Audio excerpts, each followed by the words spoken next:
ಪತ್ರಿಕಾ ಹಾಗೂ ಮಾಧ್ಯಮದ ಸ್ನೇಹಿತರೆ, ಕಳೆದ 2-3 ತಿಂಗಳುಗಳಿಂದ ಕರ್ನಾಟಕ ರಾಜ್ಯದಲ್ಲಿ ಭಾರತೀಯ ಜನತಾ ಪಾರ್ಟಿ ಹಾಗೂ JDS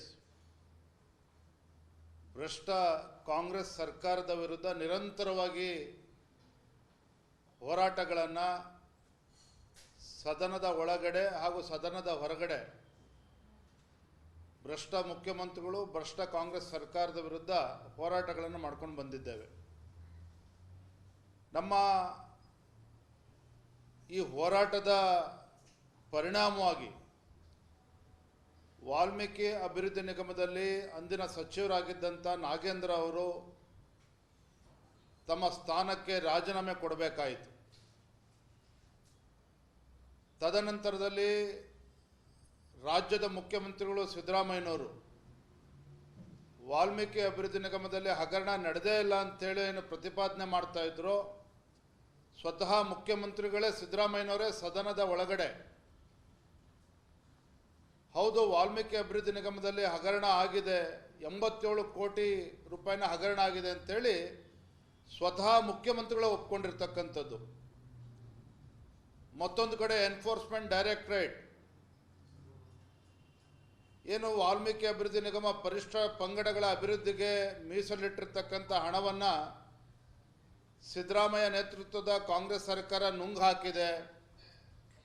ಆ ಹಣವನ್ನು ಲೋಕಸಭಾ ಚುನಾವಣೆಯಲ್ಲಿ ದುರುಪಯೋಗ ಮಾಡಿಕೊಂಡಿದ್ದಾರೆ, ಹೆಂಡವನ್ನು ಕೂಡ ಖರೀದಿ ಮಾಡಿದ್ದಾರೆ ಅನ್ನುವ ಅಂಶವನ್ನು ಎನ್ಫೋರ್ಸ್ಮೆಂಟ್ ಡೈರೆಕ್ಟರೇಟ್ ಕೂಡ ಹೇಳಿರ್ತಕ್ಕಂಥದ್ದು. ಮತ್ತೊಂದು ಕಡೆ ಸನ್ಮಾನ್ಯ ಸಿದ್ದರಾಮಯ್ಯನವರ ನೇತೃತ್ವದ ಕಾಂಗ್ರೆಸ್ ಸರ್ಕಾರ ರಚಿಸಿದಂಥ SIT special investigation team Valmiki ಅಭಿವೃದ್ಧಿ ನಿಗಮದಲ್ಲಿ ತರಾತುರಿಯಲ್ಲಿ ತನಿಖೆಯನ್ನು ನಡೆಸಿ ನಾಗೇಂದ್ರ ಅವರನ್ನು, ದದ್ದಲ್ ಅವರಿಗೆ ಕ್ಲೀನ್ ಚಿಟ್ಟನ್ನು ಕೊಟ್ಟಿರ್ತಕ್ಕಂಥದ್ದು ಕೂಡ ತಾವು ನೋಡಿದ್ದೀರಿ. ಇದು ನಮಗೇನು ಆಶ್ಚರ್ಯ ತಂದಿಲ್ಲ ಭಾರತೀಯ ಜನತಾ ಪಾರ್ಟಿಗೆ. ಕಾರಣ ಅಂತ ಹೇಳಿದ್ರೆ, ರಾಜ್ಯ ಸರ್ಕಾರ ರಚನೆ ಮಾಡಿದಂಥ SITನಲ್ಲಿ ತಮ್ಮ ಶಾಸಕರ ಪರವಾಗಿ ನಿಲ್ತದೆ ಅಂತಕ್ಕಂಥ ಸಂಪೂರ್ಣ ಮಾಹಿತಿ ನಮಗೂ ಕೂಡ ಇತ್ತು. SIT ಏನಾದರೂ the special investigation team which was constituted to investigate the scam in estate development corporation, SIT ಏನಾದರೂ ನಾಗೇಂದ್ರ ಅವರು ತಪ್ಪಿತಸ್ಥರು, ದದ್ದಲ್ ಅವರು ತಪ್ಪಿತಸ್ಥರು ಅಂತ ಏನಾದರೂ SIT ಅವರು ವರದಿ ಕೊಟ್ಟಿದ್ದೇ ಆಗಿದ್ದಲ್ಲಿ ಮುಖ್ಯಮಂತ್ರಿಗಳಿಗೆ ಅದು ಮುಳುವಾಗ್ತಾ ಇತ್ತು.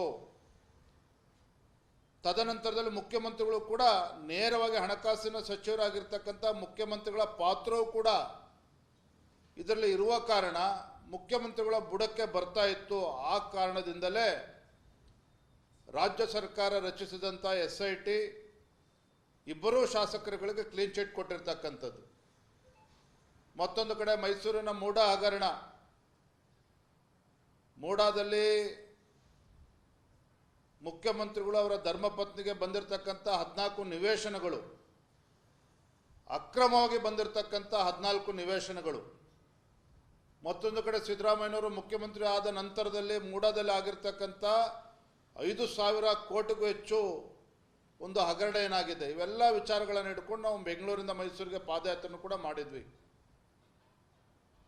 ನೋಡಿ, ತಾವು ಪತ್ರಿಕಾ ಮಾಧ್ಯಮದ ಸ್ನೇಹಿತರು ಗಮನಿಸಬೇಕಾಗಿರ್ತಕ್ಕಂಥ ಒಂದು ಪ್ರಮುಖವಾಗಿರ್ತಕ್ಕ ಅಂಶ,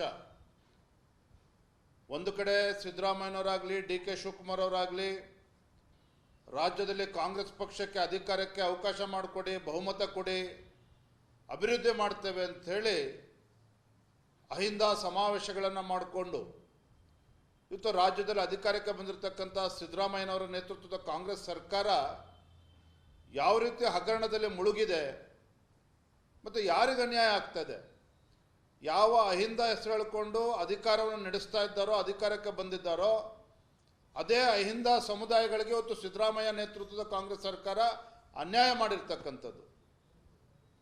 ರಾಜ್ಯದಲ್ಲಿರ್ತಕ್ಕಂಥ ಪರಿಷ್ಠ ಜಾತಿ ಪರಿಷ್ಠ ಪಂಗಡಗಳ ಅಭಿವೃದ್ಧಿಗೆ ಮೀಸಲಿಟ್ಟಿರ್ತಕ್ಕಂಥ ಹಣವನ್ನು ಲೂಟಿ ಹೊಡಿತಾ ಇರ್ತಕ್ಕಂಥದ್ದು ಇದೇ ಸಿದ್ದರಾಮಯ್ಯ ನೇತೃತ್ವದ ಕಾಂಗ್ರೆಸ್ ಸರ್ಕಾರ. ಇದನ್ನು ನಾವು ಮರೆಯಬಾರದು.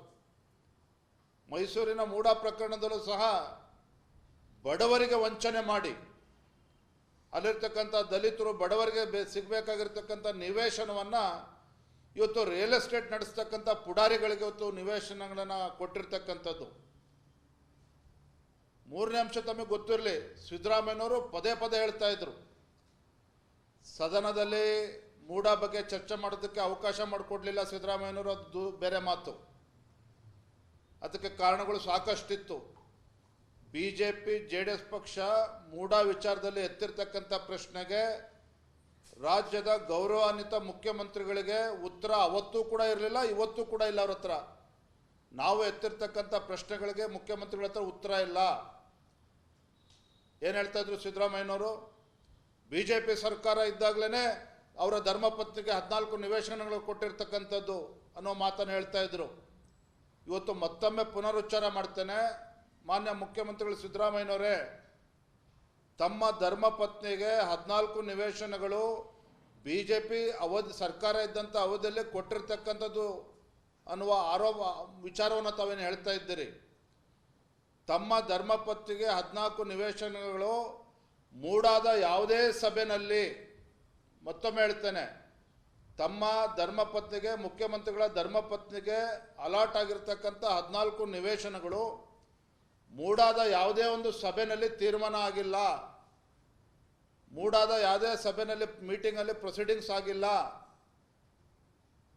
ರಾಜ್ಯ ಸರ್ಕಾರವು ಕೂಡ ಇದಕ್ಕೆ ಅನುಮತಿಯನ್ನು ಕೊಟ್ಟಿಲ್ಲ. ಅಥವಾ ಮೂಡಾದಲ್ಲಿದ್ದಂಥ ಅಂದಿನ ಕಮಿಷನರ್ ಇರ್ಬೋದು, ಮೂಡಾದಲ್ಲಿ ಅಂದು ಇದ್ದಂಥ ಮೂಡಾದ ಅಧ್ಯಕ್ಷರು ರಾಜೀವ್, ಸಿದ್ದರಾಮಯ್ಯನವರ ಪರಮಾಪ್ತರೇನಿದ್ದರು BJPನಲ್ಲಿ, ಅವರು ಸಹ ಮೂಡ ಮೀಟಿಂಗಲ್ಲೂ ಇಟ್ಟಿಲ್ಲ, ರಾಜ್ಯ ಸರ್ಕಾರ ಅನುಮತಿಯನ್ನು ಕೂಡ ಪಡೆದುಕೊಂಡಿಲ್ಲ.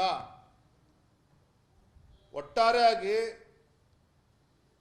ಅಕ್ರಮವಾಗಿ ಇವತ್ತೇನು ಮುಖ್ಯಮಂತ್ರಿಗಳ ಧರ್ಮಪತ್ನಿಗೆ 14 ನಿವೇಶನಗಳು ಬಂದಿದೆ ಅಂತೇಳಿ ಮಾಹಿತಿ ಸಿದ್ದರಾಮಯ್ಯನವರಿಗೆ ಇದ್ದರೂ ಸಹ ಅನಾಯಾಸವಾಗಿ ತಮ್ಮ ಕುಟುಂಬಕ್ಕೆ ಲಾಭ ಬರ್ತಿದೆ ಅಂತೇಳಿ ಕಣ್ಣು ಮುಚ್ಕೊಂಡು ಕೂತಿದ್ರು ಅಂದಿನ ವಿರೋಧ ಪಕ್ಷದ ನಾಯಕರಾಗಿದ್ದಂಥ ಸಿದ್ದರಾಮಯ್ಯನವರು. ಸಿದ್ದರಾಮಯ್ಯನವರು ವಿರೋಧ ಪಕ್ಷದ ನಾಯಕರಿದ್ದರು. ವರ್ಣಾ ಕ್ಷೇತ್ರದ ಶಾಸಕರು ಯತೀಂದ್ರ ಅವರಿದ್ದರು, ಡಾಕ್ಟ್ರು. ಇಷ್ಟೆಲ್ಲ ಇದ್ದರೂ ಸಹ 14 ನಿವೇಶನಗಳು ಮೂಡ ಮೀಟಿಂಗಲ್ಲಿ ಆಗಿದೆಯಾ, ಕಾನೂನಿನ ಪ್ರಕಾರ ತಮ್ಮ ಧರ್ಮಪತ್ನಿಗೆ ಅಲಾಟ್ ಆಗಿದೆಯಾ, ಅಥವಾ ತಮ್ಮ ಧರ್ಮಪತ್ನಿಗೆ ಬಂದಿರತಕ್ಕಂಥ ಆ ಜಮೀನು 3 ಎಕರೆ 16 ಗುಂಟೆ ಅವರ ಬಾಮೈದೆಯಿಂದ ಬಂದಿರತಕ್ಕಂಥ ಜಮೀನು, ಆ ದೇವರಾಜ್ ಅವರು ಸಹ ಅದನ್ನು ಕಾನೂನಾತ್ಮಕವಾಗಿ ಖರೀದಿ ಮಾಡಿದ್ರಾ, ಅಥವಾ ದೇವರಾಜಿಂದ ಏನು ಖರೀದಿ ಮಾಡಿದ್ರು ಇವರು ಸಿದ್ದರಾಮಯ್ಯನವರ ಬಾಮೈದ, ದೇವರಾಜು ನಿಜವಾಗ್ಲೂ ಕೂಡ ಜಮೀನಿನ ಹಕ್ಕುದಾರರು ಆಗಿದ್ರ? ಸಿದ್ದರಾಮಯ್ಯನವರ ಬಾಮೈದವರು ಜಮೀನು ಖರೀದಿ ಮಾಡ್ತಕ್ಕಂಥ ಸಂದರ್ಭದಲ್ಲಿ ನಿಜವಾಗ್ಲೂ ಕೂಡ ಜಮೀನು ಮೂಡ ಅಸ್ತಿತ್ವದಲ್ಲಿತ್ತೋ, ದೇವರಾಜ ಅವರ ಅಸ್ತಿತ್ವದಲ್ಲಿತ್ತೋ, ಇದು ಯಾವುದೂ ಕೂಡ ಪರಿಶೀಲನೆ ಮಾಡದೆ ಒಟ್ಟಾರೆಯಾಗಿ ಮೈಸೂರಿನ ಮೂಡಾದಲ್ಲಿ 14 ನಿವೇಶನಗಳ ಹಗರಣ ಒಂದು ಕಡೆ, ಇವತ್ತನ್ನು ನಾಳೆ ಮುಖ್ಯಮಂತ್ರಿಗಳು 14 ನಿವೇಶನಗಳು ತಮಗೆ ಅಕ್ರಮವಾಗಿ ಬಂದಿದೆ, ತಮ್ಮ ಧರ್ಮಪತ್ನಿಗೆ ವಾಪಸ್ ಮೂಡ ಕೊಡ್ತೇನೆ ಅಂತೇಳಿ ಬಹುಶಃ ಉಚ್ಚ ನ್ಯಾಯಾಲಯದ ತೀರ್ಮಾನ ನಂತರ ಆದರೂ ಕೊಡಬೇಕಾಗ್ತದೆ. ತಾವು ತಪ್ಪು ಮಾಡಿದ್ದೇವೆ ಅಂತೇಳಿ ಸಾಬೀತಾದ್ಮೇಲೆ ಆದರೂ ಕೊಡಲೇಬೇಕಾಗ್ತದೆ. ಇವತ್ತನ್ನು ನಾಳೆ ಆ 14 ನಿವೇಶನಗಳು ಮೂಡ ಪಾಲಾಗ್ತದೆ, ಅದು ಬಡವರ ಪಾಲಾಗ್ತದೆ. ಇದ್ರ ಯಾವುದ್ರ ಬಗ್ಗೆ ಸಂಶಯ ಬೇಡ. ಒಟ್ಟಾರೆಯಾಗಿ ಈ ಕಾಂಗ್ರೆಸ್ ಸರ್ಕಾರ ರಾಜ್ಯದಲ್ಲಿ ಅಧಿಕಾರಕ್ಕೆ ಬಂದ ನಂತರದಲ್ಲಿ ಒಂದು ಕಡೆ ಭ್ರಷ್ಟಾಚಾರದಲ್ಲಿ ಮುಳುಗೋಗಿರ್ತಕ್ಕಂಥದ್ದು, ಅಭಿವೃದ್ಧಿ ಅಂತಕ್ಕಂಥದ್ದು ನಿಂತಿದೆ ಅಂತ ಹೇಳೋದಿಲ್ಲ, ತಪ್ಪಾಗ್ತದೆ. ಅಭಿವೃದ್ಧಿ ಕೆಲಸಗಳು ಕಾಂಗ್ರೆಸ್ ಸರ್ಕಾರ, ಸಿದ್ದರಾಮಯ್ಯ ಸರ್ಕಾರದಲ್ಲಿ ಅಭಿವೃದ್ಧಿ ಅಂತಕ್ಕಂಥದ್ದು ಶುರುವೇ ಆಗಿಲ್ಲ. ಯಾವುದೇ ಒಂದು ಹೊಸ ಯೋಜನೆ ಹೊತ್ತು ಸಿದ್ದರಾಮಯ್ಯ ನೇತೃತ್ವದ ಕಾಂಗ್ರೆಸ್ ಸರ್ಕಾರ ರಾಜ್ಯದಲ್ಲಿ ಅನುಷ್ಠಾನ ಮಾಡ್ತಾ ಇಲ್ಲ. ನೋಡಿ ಇವತ್ತು ಎಲ್ಲಿಗೆ ಬಂದಿದೆ ಪರಿಸ್ಥಿತಿ.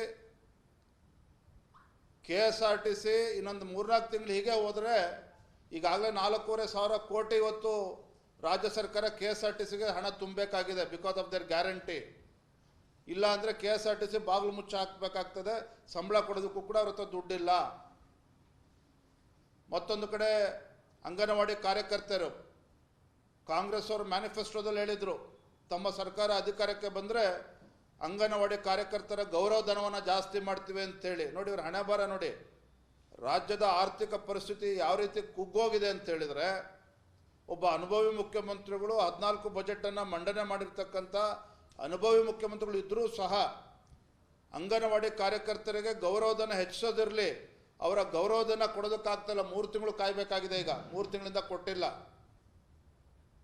ಮತ್ತೊಂದು ಕಡೆ ದಿನೇ ದಿನೇ ಕರ್ನಾಟಕ ರಾಜ್ಯದಲ್ಲಿ ಇವತ್ತು ಮಹಿಳೆಯರ ಮೇಲೆ ಅತ್ಯಾಚಾರಗಳು ಪ್ರಕರಣಗಳು ಜಾಸ್ತಿ ಆಗ್ತಾ ಇರ್ತಕ್ಕಂಥದ್ದು. ಒಂದು ಕಡೆ ಅಭಿವೃದ್ಧಿ ನಡೀತಾನೆ ಇಲ್ಲ, ಶುರುವೇ ಆಗಿಲ್ಲ.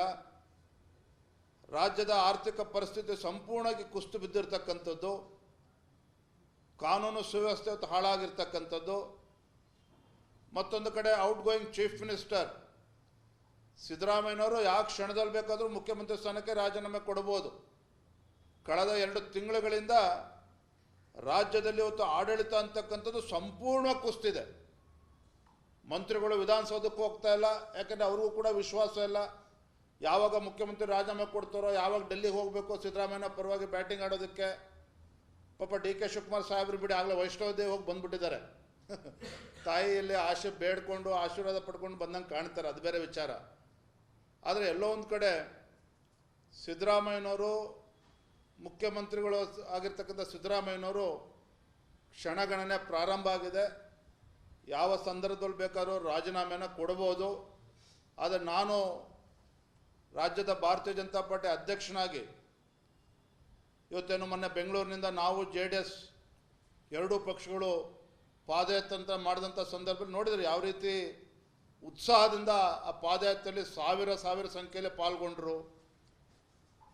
ಪಾಪ ಕಾಂಗ್ರೆಸ್ನವರು ಗಾಬರಿಯಾಗಿ ನಮ್ಮ ಪಾದಯಾತ್ರೆ ತಲುಪೋ ಮುನ್ನ ಜನಾಂದೋಲನ ಯಾತ್ರೆಯನ್ನು ಕೂಡ ಕಾಂಗ್ರೆಸ್ DK ಶಿವಕುಮಾರ್ ನೇತೃತ್ವ ಕಾಂಗ್ರೆಸ್ ಪಕ್ಷದವರು ಮಾಡಿದರು. ಮತ್ತೊಂದು ಕಡೆ ಸ್ವತಃ ಮುಖ್ಯಮಂತ್ರಿಗಳು ಮೈಸೂರಿನಲ್ಲಿ ನಮ್ಮ ಪಾದಯಾತ್ರೆ ಕೊನೆ ದಿನ ಒಂದಿನ ಮುಂಚಿತವಾಗಿ, ಅಂದರೆ ಮುಖ್ಯಮಂತ್ರಿಗಳೇ ಸಿದ್ದರಾಮಯ್ಯನವರೇ ಮೈಸೂರಿನಲ್ಲಿ ಇತ್ಕೊಂಡು 3-4 ದಿನ ಮೈಸೂರಿನಲ್ಲೇ ಬಿಟ್ಟು ಮುಖ್ಯಮಂತ್ರಿಗಳ ನೇತೃತ್ವದಲ್ಲೇ ಇವತ್ತು ಜನಾಂದೋಲನ ಮಾಡಿದ್ರು. ಸೊ ಒಟ್ಟಾರೆಯಾಗಿ ಮುಖ್ಯಮಂತ್ರಿಗಳು ಇವತ್ತು ರಾಜ್ಯದ ಜನರ ವಿಶ್ವಾಸನ ಕಳೆದುಕೊಂಡಿದ್ದಾರೆ. ಮುಖ್ಯಮಂತ್ರಿಗಳ ಬಗ್ಗೆ ಅವರ ಪಕ್ಷದ ಶಾಸಕರು ಕೂಡ ವಿಶ್ವಾಸನ ಕಳೆದುಕೊಳ್ತಾ ಇದ್ದಾರೆ. ಇವತ್ತು ದಲಿತರ ಹೆಸರು ಹೇಳಿಕೊಂಡು ಈ ನಾಡಿನ ಬಡವರು, ಪರಿಶಿಷ್ಟ ಜಾತಿ, ಪರಿಶಿಷ್ಟ ಪಂಗಡಗಳ ಉದ್ಧಾರ ಮಾಡ್ತೀವಿ ಅಂತ ಹೇಳಿದಂಥ ಮಾನ್ಯ ಮುಖ್ಯಮಂತ್ರಿಗಳು ಸಿದ್ದರಾಮಯ್ಯನವರು ಎಲ್ಲ ಸಮುದಾಯಗಳನ್ನು ಕೂಡ ಕೈ ಬಿಟ್ಟಿದ್ದಾರೆ. ಅವರ ಅಭಿವೃದ್ಧಿ ಬಗ್ಗೆ ಚಿಂತನೆ ಇಲ್ಲ, ರಾಜ್ಯದ ಅಭಿವೃದ್ಧಿ ಬಗ್ಗೆ ಚಿಂತನೆ ಇಲ್ಲ, ಹಾಗೆ ಕಾಲಹರಣ ಮಾಡ್ತಾ ಇದ್ದಾರೆ. ಹಾಗಾಗಿ ನಾನು ಮಾನ್ಯ ಮುಖ್ಯಮಂತ್ರಿಗಳು ಆಗ್ರಹ ಮಾಡ್ತೇನೆ, ಯಾವ ರೀತಿ ವಾಲ್ಮೀಕಿ ಅಭಿವೃದ್ಧಿ ನಿಗಮದಲ್ಲಿ ತಮ್ಮ ತಪ್ಪನ್ನು ಒಪ್ಕೊಂಡ್ರಿ, 87 ಕೋಟಿ ಹಗರಣ ಆಗಿದೆ ಅಂತೇಳಿ ಬಂಡುತನ ಮಾಡ್ದೇನೆ ಇವತ್ತು ವಾಲ್ಮೀಕಿ ಅಭಿವೃದ್ಧಿ ನಿಗಮದ ಹಗರಣ ಇರ್ಬೋದು, ಮೂಢ ಹಗರಣ ಇರ್ಬೋದು, ಇವೆರಡೂ ವಿಚಾರಗಳನ್ನು ಹಿಡ್ಕೊಂಡು ಮುಖ್ಯಮಂತ್ರಿಗಳು ನಾಳೆ ನ್ಯಾಯಾಲಯದಿಂದ ಆದೇಶ ಬಂದ ಮೇಲೆ ರಾಜೀನಾಮೆ ಕೊಡೋದಕ್ಕಿಂತ ಈಗಲೇ ರಾಜೀನಾಮೆ ಕೊಟ್ಟರೆ ಒಳಿತು.